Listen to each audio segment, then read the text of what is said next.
Hello, everybody. Welcome back to Shadows of Darkain. This is episode 20. Now, the team faces the aftermath of the castle's destruction and the uncertainty of Lord Balthazar's fate. They embark on separate missions, searching for survivors and investigating the tunnels beneath the shrine. What we know so far is that Lord Balthazar's whereabouts are unknown, and Ellis believes, that he may be hiding somewhere underneath the escape tunnels. These tunnels rumored to be spread throughout the city below grounds, and there are several possible access points that Red knows about, one of which he stumbled on most likely in the shrine from early in the campaign before they were ambushed by corrupt royal guards. Now, Ellis, believing they can cover more ground, him and Red will embark to the shrine to look for this access point, while Clovis and Jules will stay behind at the castle to search for survivors. We don't know the true extent of the damage done by Darkain beneath the castle when he did that one last move, when he struck the ceiling with his spear, destroying the throne below. We're currently with the six or so city guards who were brave enough to assist. The Phoenix, currently, we don't know where it is. Like I said, Lord Balthazar, his location is unknown. And the mysterious third item, supposedly that contains Darkane's soul, is also unknown. We don't know what it is or who it might be with or where it is. That could be a plot point that we never get to. However, let's start off by setting the scene for where we left off last episode. As you can see, I went back to Maze Rats. I felt that Knave 2 was pretty good, dealt pretty well with the climactic fights we just dealt with. But now that we have some potential dungeon diving, I want to go back to Maze Rats, which I started off this campaign with. So I do apologize for the consistent changes, but again, this channel is for experimenting, and it's mostly a hobby. So with Maze Rats, everyone is back to their regular stats. They are level 5, so pretty close to the maximum level 7 of the game. They're not healed, though. They're still wounded after the battle with Darkain. So let's first focus on Clovis and Jules as Ellis and Red depart as they leave the castle grounds. The city guard stay behind to help Clovis and Jules search the debris, the aftermath of the collapse. At the same time, gravely they are injured in some way, and they are also upset and disgust of what happened to the castle. That the castle was the symbol for the city, and now it's in ruins. So as they leave the west side, where the entryway to the dungeon was, they start to see the true aftermath. However, let's ask the Oracle, just how badly damaged is the castle? Is any part of the castle still standing? I'm going to say 40% chance. That is a 93. The entire castle, that's a very strong no, is completely in ruins. There is no leftover mark, there is no leftover beams. The entire building, that attack, unfortunately, collapsed the entirety of the castle's foundation, and then some. Now, because of that, the chances of survivors just shrunk. The city guards start picking up rocks, throwing them to the side, searching for anyone. Both Clovis and Jules search the grounds for any survivors, and let's roll a die. After searching for about 10 to 15 minutes, do they find any survivors? I'm going to say 20% chance, a very low. Look at that. They do indeed find a survivor. This is very intriguing. That's a strong yes, which means that I believe it is actually someone of interest. Now, who could this be? We don't know many people on the inside besides Lord Balthazar, who we thought he is beneath in the escape tunnels, or Catherine, she's dead, unfortunately. What of the two children of Catherine? I believe this could be we have found, I believe Clovis inadvertently discovered a very strong, still sturdy iron crate with two kids inside. He hears screaming as he's digging through the grounds and throwing rocks aside. He starts to hear, again, crying, weeping, screaming. He gets to the iron chest. There is no lock on it because they got in, obviously. They Clovis opens the chest. He sees two children who are who are well dressed because they were part of the festivities that were happening aside with their mother. But obviously with debris, they have dirt, they have dirt marks on them. They probably have some bruises and cuts, but overall they're in decent health. Clovis shouts to the city guard. He says he found some kids. He found some survivors. Jules runs over and they both recognize the kids. Obviously at first glance, Clovis recognized the kids. Now, do the kids recognize Clovis? Because again, we ran into them much early in the campaign in the forest. I'm going to say 75% chance. That's a no. Okay, so that is a moderate no. At first, they don't recognize Clovis. Jules runs up. Do they recognize Jules? Again, 75% chance. They do. Okay, so I think Jules has a more friendlier appearance compared to Clovis. If you're looking at the picture, Jules has that Orlando Bloom appearance, while Clovis has this very anime antagonist looking appearance. So Clovis steps back and smiles because he's happy that they are safe, trying to be friendly, but again, he still has the ill after effects of the spell of the Darkain presence. Jules runs up. He smiles like, "Oh, you two again." And so now the kids ask about their mother.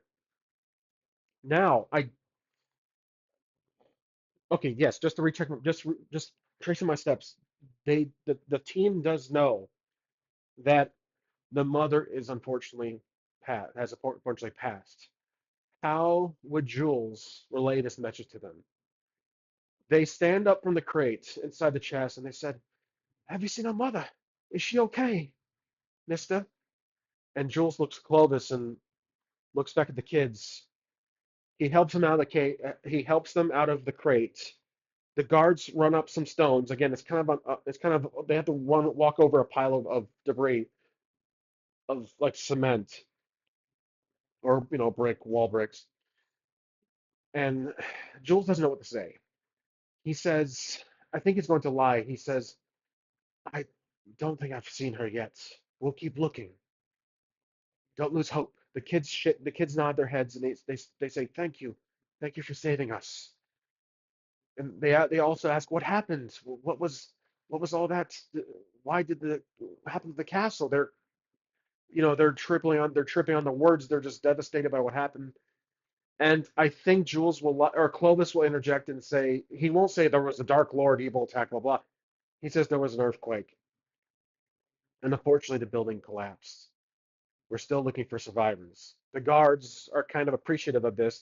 They don't want the Darkane thing to get out too much, and so the kids are taking the safety. The city guards kind of shake hands with Jules and Clovis, thank you for the help. Now, while they're there, while they're kind of like in the sort of middle right of the collapse site, do they hear or see anything else? I'm going to see a very minor 10% chance. Nope, nothing. Okay, they're looking around. There's smoke. There's probably some bodies they see, and they kind of, they look away. Obviously, probably shedding a tear, but again, there's nothing left. So they walk back to the city guards, and the city guards are at least thankful for finding some survivors out of what happened. And of course, it was the minor characters, thanks to plot armor. But this the city guards ask the team, Clovis and Jules, say, "Do you think Lord Balthasar got out after this collapse?" And or during the collapse, and Clovis and Jules are assuming that they say most likely he escaped when the commander or the captain were were both causing this mutiny, causing this overthrow. So if they ask, they actually they don't know the Balthasar too well. They ask the guard, "Do you know if Lord Balthasar would flee at at the sight of a threat? Is there a safe passage he would have? Do you guys know him better than we do? What would he do in character?" And I won't roll for this. I will say that the guards, some guards don't know him too well. Some have seen him in public, from the elections, and then, or not the elections, I guess more so the bestowment. But one city guard steps up, kind of a young, like maybe 20 something guard. He takes off his helmet. He says, "I knew Lord Balthasar quite well. He was a friend of my mother's before she passed. He was very caring, very wise, but also very clever and smart. He's not a fighter, far from it. I believe most likely he had some kind of trap door, or he made his way down beneath the castle. I'm assuming before the commander or even the captain himself were near the grounds. I believe he probably saw this coming a mile away." And again, Jules and Clovis agree that remember, I try to base each character on a existing pop culture reference. So like Dumbledore is basically Lord Balthasar. So, wise, clever, maybe not really a fighter per se physically, but like, mentally would probably have some, clever ways out. So, he can't teleport as far as we know. Or that's actually I just thought of Dumbledore's or like in Harry Potter, how they kind of teleport that quick little zip away. Not the method of the Death Stalker or Death Claw, what are they called? Death something. I forgot what uh, the followers or Voldemort are called. Death something. I apologize. I don't recall. But not their method of transportation where they have that little smoke effect and they're flying around really quick, but more so Dumbledore's transportation magic where he just like spirals, kind of just zips away. So Clovis, thinking of magic, kind of assumes he asked the guard, "Do you know if Lord Balthasar was a magic user? Did he have any tricks up his sleeves?" And let's roll. Do the guards know, especially that one younger kid, 25%, do any of them know if he was a magic user? Whoops. Oh my gosh, eight. Okay, so the same kid, the young guard, says, I've seen Lord Balthasar practicing magic with he did teach some classes before he was a lord, probably a few weeks ago. He was teaching some of the nobles and the families how to do some very low magic. But I don't know if he most likely probably knew some method of teleportation. And so that kind of causes Clovis to be like, okay, well maybe he teleported or he has some means of magic to escape his study during the attack, the initial attack. When again, we don't know exactly how it happens on the castle's grounds when our team was off site somewhere else. I can assume and develop it, but that's way back when. So this is an interesting development. So Lord Balthazar, or, not sorry, not Lord Balthazar. Oh yeah, Lord Balthazar is probably a magic user. If I'm truly basing him off Dumbledore, I'm going to assume that he probably has some method, some knowledge of magic, and teleportation could be a possibility. So now those two realize that they have to go catch up to Ellis and Red. So let's zip over to Ellis and Red. And to help you guys, I'm going to I forgot to put their dice on here just to kind of show who's in the scene at the moment. But basically, Ellis and Red left the castle grounds. They are passing through the market once again. Now, are there any innocents or bystanders or citizens in the market or even vendors returning from the damage? Because again, the market's completely obliterated. It's destroyed. There are probably a football size spiral, circular shape emblem in the ground, a ritual mark that was caused by Clovis himself. And the buildings surrounding the perimeter have been destroyed. So is there anyone in the central market? I'm saying 50-50. I just, possibly, but there is. Okay, 18. So there are some people looking around at the devastation before their very eyes and destruction caused, and they have no idea what happened. They saw like probably some witnesses, but I think most people fled because of the attack. Some people are walking around looking like what happened, and maybe there's some vendors cleaning up, like again. And we know the vendors fled, so that business here is almost non-existent at this point. But then Alice remembers that their old friend Captain Waverly might be in danger or might have been harmed. So Ellis stops in his tracks and turns to Red quickly. He's like, "Oh shoot, we almost forgot about Captain Waverly. We have to check on him." And Red is like, "Oh, you're right. Let's go." So they kind of divert and run to Captain Waverly's house. Now, is Captain Waverly's house, which was somewhat close by to the Center Market Square, was his house destroyed? I'm going to say 50-50. It was 23. Okay, so I'd say maybe part of it was destroyed. So as they get to the general area of where Captain Waverly's house was located, it is like part of it's crumbled down, like it is destroyed, and they panic. They like, oh my gosh, Captain Waverly might still be in there. But luckily the window is still the window frame is there, but they see it's cracked. And when they get to it, I'm going to do a roll for Ellis and Red to see if the window's broken, but is the glass broken from the inside or from the outside? So if it's from the outside, the glass is going to be inside the building, vice versa. So let's say we're using roll dungeon world method. 6 or less is a fail, 7 through 9 is a partial, 10 plus is a success. Do they notice anything strange about the glass?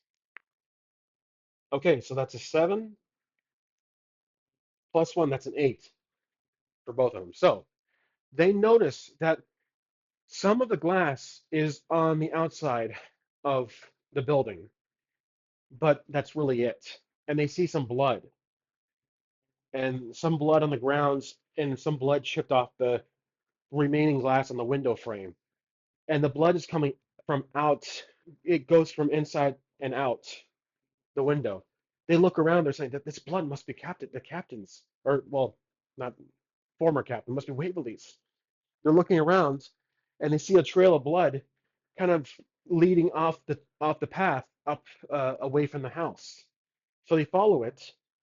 And as they're walking, they run into a tarot card. I don't think that one, I think I've used that one already. So let's draw a new one here. Ooh, okay. So they run into this. Now, I think what this means, we have to remember Captain Waverly is not the bravest, but he probably had a change of heart. I'm looking at that little light, that little shining emblem on this guy's shirt, but there's also that bear and that almost elk or deer in the background, kind of growing out of this guy. He's like a tree. Hmm. Did he go hide or run into the forest? Or he knows of something? He knows. Let me see. Let me draw one of our oracle cards. Okay, so we're looking for a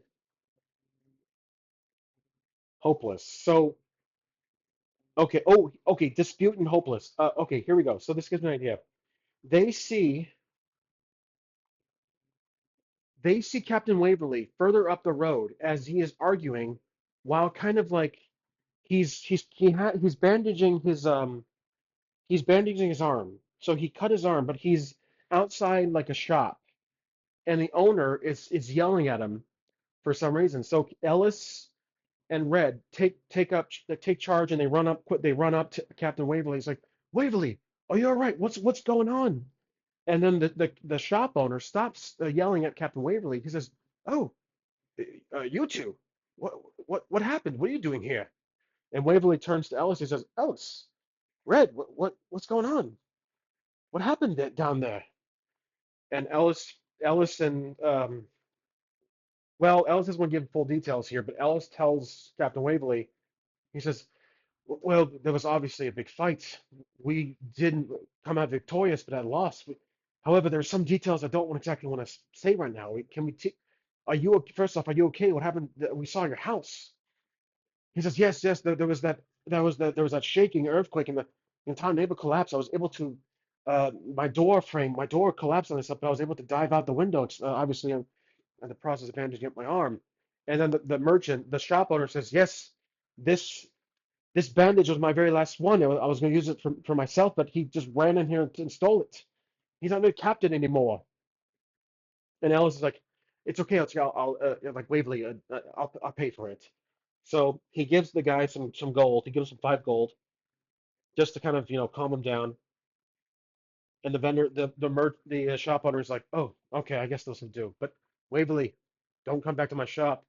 And so he walks back inside. And Waverly, he's like, "Man, Waverly's unemployed, so maybe he's not exactly at a good standing point right now, money wise, currency wise." So he was like, "Thanks you again, my friends. You always help me out the worst of times." And he finishes banding his arm. He's like, "So, what can I do to help?"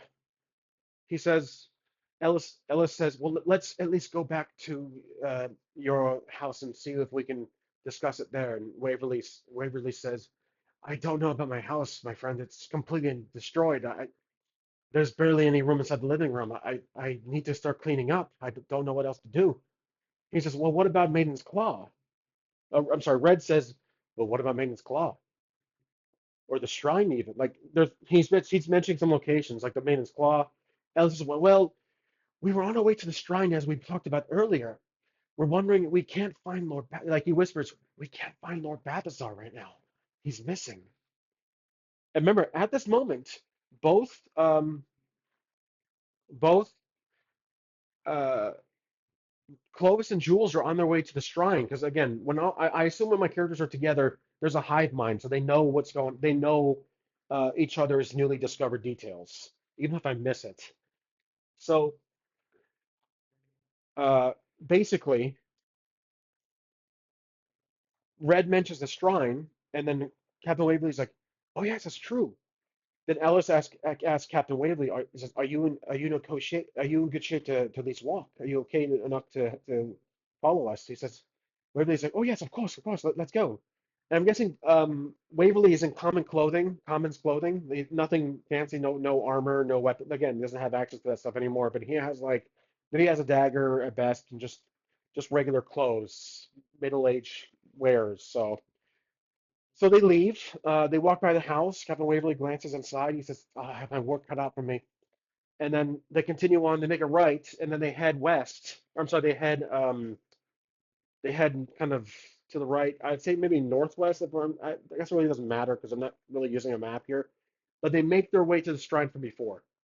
As they're walking, there's people, citizens walking around, not really sure what to do. There's a crowd standing around one main path that Red flanked or fled through as this crowd is looking at the devastation of the Central Market. Remember, it's a big city, so the devastation of the Central Market is the central hub of the city besides the harbor. So there's going to be a lot of people wondering what happened. Some people are looking at Ellis and Red like, "Oh, hey, oh, those are the big four. Yes. What are they doing? Where are they going?" And people whispering like, "Whisper, whisper." They're just kind of talking beneath their voice. Ellis takes notice of this, but they tells the Captain Waverly, "We have to keep moving." And so they don't want to garner too much attention. So eventually they get to the shrine, and when they get inside, they see the door's broken down. So they step inside. There's some torches and candles. It's a little dim. The lighting is a little dim. They step inside. There's a lot of tables and chairs, makeshift. There is some leftover armor, but there are a lot of bodies. There are some unfortunate dead guards. There are some dead royal guards. So Waverly stops. He's like, "Oh my God, what happened here?" And Red says, When I got here, we were ambushed. The royal guard knew I was here. Most likely there was a fight. This is where I escaped to the back. And he points towards a door that's also broken down. And Ellis is, at this point, quite used to death and, destruction. So he's walking over the bodies, looking around, and he sees. He tells the captain. He says, "Waverly, I think perhaps you should equip yourself. I believe you've been reinstated as the city captain at this point." And Captain Waverly, he's like, "I don't believe that." He's like, "Lord Balthazar wouldn't let that happen." They're like, "Lord Balthazar wouldn't allow me to come back." And then they say, Ellis replies, "Well, at this point, if we do find the Lord, he owes us a huge favor. I'd say, with my powers, I give you your captain back. I give you your role back as the captain of the city guard." So Captain Waverly picks up some armor, equips himself, and he puts on, a chest plate, puts on some footwear, some gauntlets, and a long sword, a helm, and some shoulder pads, and he's fully equipped back to his regular self. So he's like, "I miss this so much." And Ellis tells Waverly, "Look, my friend, you've helped us many times, we've helped you. But this time we need to work together. We believe that Lord Balthasar is somewhere in the escape tunnels beneath the ground."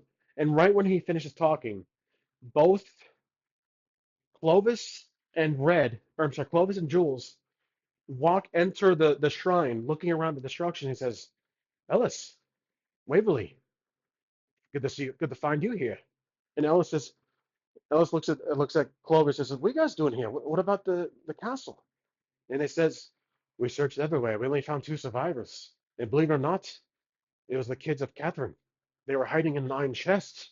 And Ellis kind of stumbles a bit. He's like, "They're okay. Well, at least it was some good news for today." Waverly's like, "Who's Catherine?"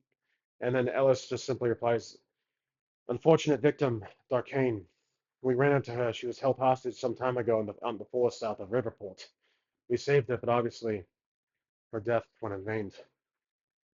So Clovis is looking around. He says, "What happened here?" And Red fills him in. So now the team is again hive mind.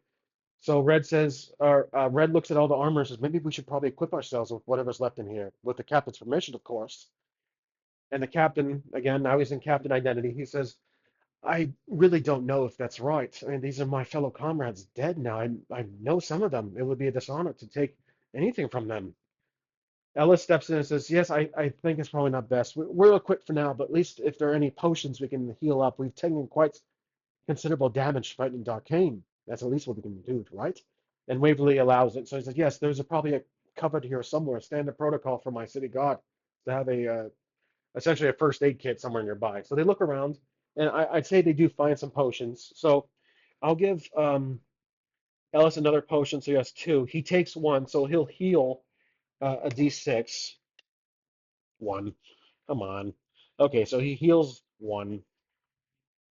He says that potion was like half empty. So he drinks another one. The other potion he has five. Okay, that's even better. So that's 9, 10, 11, 12, 13. Okay, so now Red drinks a potion and he heals 4. So he's back to 10 out of 13.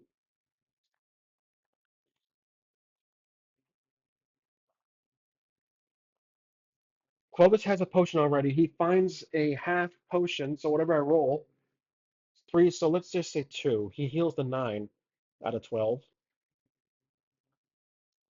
And then there's no more potions left. Jules has his own. He'll drink it up. 3. Okay, so he's down a potion and he heals back to. Whoops, he heals to 11. Okay, so now we're back to the original 4. Let me update my little tracking here. With the captain, the captain is essentially an NPC at this point. He is going to be a 6 right there. He's that silver die now, or the frost die. Now Red says there has to be an access point somewhere here. So he starts to look around. He's using his keen senses to look. He's looking underneath tables, chairs. There is a large pedestal in the middle of the room that's covered with some debris and some sword weapons and armor. So he moves the stuff off the this pedestal. It's like a large uh middle. It's like a large, again, I'm not really sure, a tomb, most likely. It looks like a tomb, entrance to a tomb, like a giant piece of cement, a square that you would have something on top. He says, "Guys, I think I found it. It's just a. It looks like there's something beneath." He sees there is like some marks of this thing that moves. So okay. It's a giant cinder block, and so he asked the team for help. They said, "I think it moves this way because there's some trail marks of it that moves." So they take it and they push. This will be a strength check. The full team. So we're looking at the highest strength possible is Ellis, so +3. So I'll do advantage because it's the team. So the highest of the two roll. 4, 5, and then 6, 7, 8. So they managed to push the cinder block, but it jams. It stops halfway. And they look down, they see a ladder. But it is again halfway, so it's probably 3 feet wide. So I think they can fit it down there. The complication is that it just jams. There's really nothing else to complicate here. So as it jams, Ellis almost stumbles forward and catches himself. He looks down and he sees a light source. There's a ladder and it's probably 30, 40 feet down. He says, "My gosh, I see a light down there." Well, actually, let me step that back. Does he see a light source down there? I'm going to say 25% chance. I walk that back. Okay, no, there's no light source. It's just the general ambient light from where they are shining down as far as possible, right halfway. They can only see halfway down the ladder. They listen and they hear dripping water. They're like, okay. So I think I hit some dripping water. He asks the captain, Captain Waverly, is there a sewer system down beneath the city? And I'm going to state that this city does have a water system, like sewage system. So I'm going to say yes, just kind of making this world grow as we see, as I please. And Captain Williams is like, oh yes, yeah, there is a sewage system underneath the city, though not very much. So uh, the team, amazed that there is this access point, he says, okay, well, it looks like we're going down. So Ellis, who has a torch? I know Clovis has a torch. Clovis has a torch. He gives it to Ellis. He's like, Ellis, you might want to take this. And he gives the torch, and he says, thank you, Clovis. And he takes the torch, lights it, and then they descend down the stair, down the ladder, into the sewage system or the escape system, the escape tunnels. But that's where I'm going to end this episode. So, notes for myself and notes for you guys. Currently, the team is in the shrine, an abandoned shrine that was used kind of as a safe house for the city guard, which was eventually ambushed and slaughtered. They found a large cinder block pedestal, you know, kind of piece of furniture in the middle of the shrine, and they were able to move it mostly. Looking down, there's a ladder going probably 30, 40 deep down, and it seems that there is no light source based on my roll. Now, what they're hoping to find is Lord Balthazar down there. And the team, I forgot to mention I forgot to mention that Lord Balthazar, Ellis or Clovis mentions that. Let's just say Clovis mentioned to Ellis that Lord Balthazar most has some potential for probably knew some magic, so perhaps he escaped, he teleported someone down below. Maybe there is a safe room down there, like beneath the castle. Well, unfortunate thing is the castle collapsed, and so did the throne room. So if there was some interconnected tunnels that inevitably ran to the throne room, then it most likely got destroyed. So Ellis takes that into consideration. He says, "Well, we have to find them either way." So that's where I leave that kind of tied up story. Now, we also have alongside us Captain Waverly. Now that kind of self-admitted captain because the other captain's dead, and I think Waverly is really the only qualified person out of the people we know who can be a captain, despite his cowardliness. But he is joining us for this fight or for this exploration because we helped him, and he's going to help us. So that's where we leave off. So now we're going to do a probably conventional dungeon crawl in the next episode. And this episode was mostly filler. So as always, I thank you guys for watching, and I'll see you next time on Shadows of Darkain.